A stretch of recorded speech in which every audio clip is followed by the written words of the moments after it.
Hi, welcome to the day 13 of a 30-day fatty liver series తెలుగులో.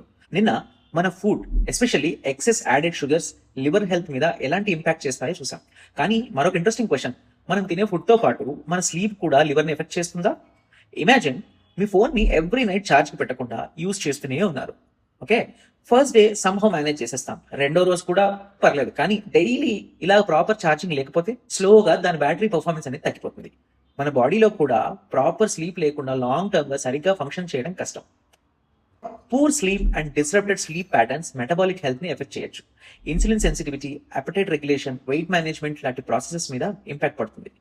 ఇవన్నీ indirect గా liver health ని కూడా ఎఫెక్ట్ చేయగలవు. అందుకే స్లీప్ అంటే జస్ట్ రెస్ట్ కాదు, మన బాడీకి డైలీ రిపేర్ అండ్ రెగ్యులేషన్ కోసం అదొక ఇంపార్టెంట్ ప్రాసెస్. లివర్ హెల్త్ కోసం ఫుడ్ ఒక్కటే కాదు, మీ స్లీప్ కూడా చాలా ఇంపార్టెంట్.